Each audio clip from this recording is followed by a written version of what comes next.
नमस्कार दोस्तों, आप सभी का एक बार फिर से स्वागत है हमारे चैनल पर एक और नए वीडियो के साथ।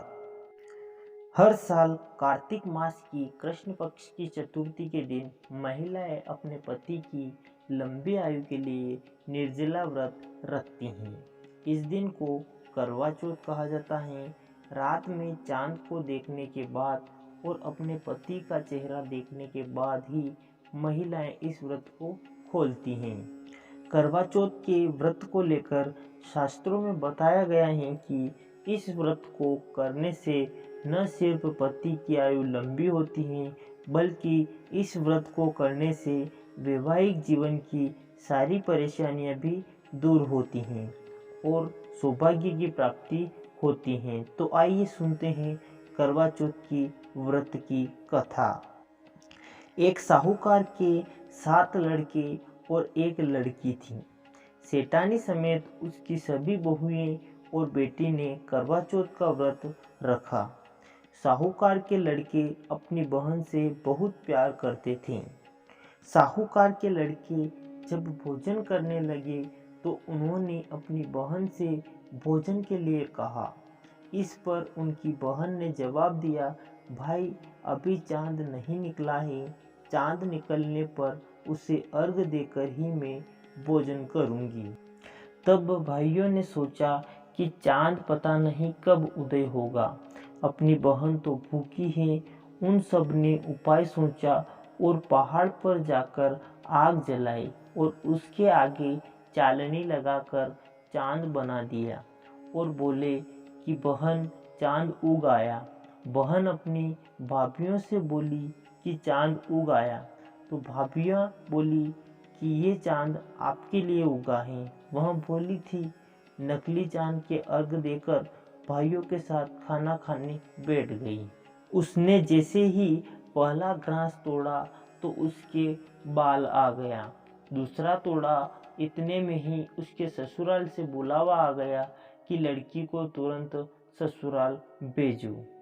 जब माँ बेटी को विदा करने के लिए कपड़ों का बक्सा खोला तो उसमें भी सबसे पहले काला कपड़ा ही निकला। तब माँ बहुत ही डर गई। माँ ने अपनी बेटी को विदा करते समय एक चांदी का सिक्का देते हुए कहा कि तुझे रास्ते में जो भी मिले उसके पैर छूटी जाना और जो तुम्हें सदा सुहागन होने का आशीर्वाद दे उसे ये सिक्का दे देना और अपने पल्लू पर गांठ बांध लेना। वो पूरे रास्ते ऐसा ही करती गई, पर किसी ने उसे सुहागन होने का आशीर्वाद नहीं दिया। जब वह अपने ससुराल पहुंची तो बाहर उसकी जेठू थी खेल रही थी। उसने उसके पैर छुए तो उसने सदा सुहागन होने का आशीर्वाद दिया। तो उसने वह सिक्का जेठू थी को दे दिया और अपने पल्लू पर गांठ बांध ली। जब घर के अंदर गई तो देखा कि उसका पति मरा पड़ा है। जब उसके पति को जलाने के लिए ले जाने लगे तो उसने नहीं ले जाने दिया। तब सबने कहा कि गांव में लाश नहीं रहने देंगे, तो उसने गांव के बाहर एक झोपड़ी बना ली। वह उसमें रहने लगी और अपने पति की सेवा करने लगी। रोज घर से बच्चे उसे खाना दे जाते थे। कुछ समय बीत जाने के बाद जब माघ की चौथ आई तो उसने व्रत किया। रात को चौथ माता गाजती गरजती आई तो उसने माता के पैर पकड़ लिए। माता पैर छुड़ाने लगी और बोली, 7 भाइयों की बहन घनी भूखी, मेरे पैर छोड़। जब उसने पैर नहीं छोड़े तो चौथ माता बोली कि मैं कुछ नहीं कर सकती, मेरे से बड़ी वैशाख की चौथ आएगी, उसके पैर पकड़ना। कुछ समय बाद फिर जब वैशाख की चौथ आई तो उसने कहा कि मैं कुछ नहीं कर सकती, मेरे से बड़ी भादवे की चौथ आएगी, उसके पैर पकड़ना। और जब भादवे की चौथ आई तो उसने भी यही कहा कि मैं कुछ नहीं कर सकती, मेरे से बड़ी कार्तिक की चौथ है, वो ही तेरे पति को जीवन दे सकती हैं, लेकिन वो तेरे से सुहाग का सामान मांगेगी, तो तू वो सब तैयार रखना।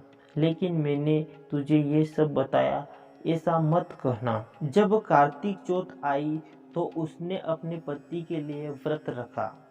रात को चौथ माता आई तो उसने पैर पकड़ लिए, तो माता बोली, 7 भाइयों की लाडली बहन, घनी भूखी घनी तिसाई पापिनी, मेरे पैर छोड़। तब वह बोली कि माता, मेरे से भूल हो गई, मुझे माफ कर दो और मेरे पति को जीवन दान दे दो। जब उसने माता के पैर नहीं छोड़े तो माता बोली कि ठीक है, जो सामान मैं मांगू वो सब मुझे लाकर दे। माता ने जो सामान मांगा वो उसने लाकर दे दिया। तब चौथ माता बोली कि तुझे ये सब किसने बताया? वो बोली कि माता, मैं इस जंगल में अकेली रहती हूँ, मुझे ये सब बताने यहाँ कौन आएगा? और फिर जब चौथ माता ने अपनी मांग से सिंदूर लिया, आँख में से काजल व चिटली अंगूठी से मेहंदी निकालकर उसके पति के छीटा तो उसका पति जीवित हो गया। माता ने उसके पति को जीवित कर दिया और सदा सुहागन होने का आशीर्वाद दिया। रोज की तरह जब सुबह बच्चे खाना लेकर आए तो अपने चाचा को जीवित पाया और दौड़कर घर चले गए और सबको बताने लगे कि चाचा जीवित हो गए। सब लोग वहां गए तो देखा कि बच्चे सच कह रहे हैं। अपने बेटे को जीवित देखकर सास बहू के पैर पड़ने लगी, तो बहू बोली, सासू जी, आप ये क्या कर रही हो? मैंने कुछ नहीं किया, ये तो चौथ माता ने किया है। हे चौथ माता, जैसे उसको सुहाग दिया वैसे सभी को देना और सभी की सुहाग की रक्षा करना। धन्यवाद और सभी श्रोताओं को शुभ करवा चौथ।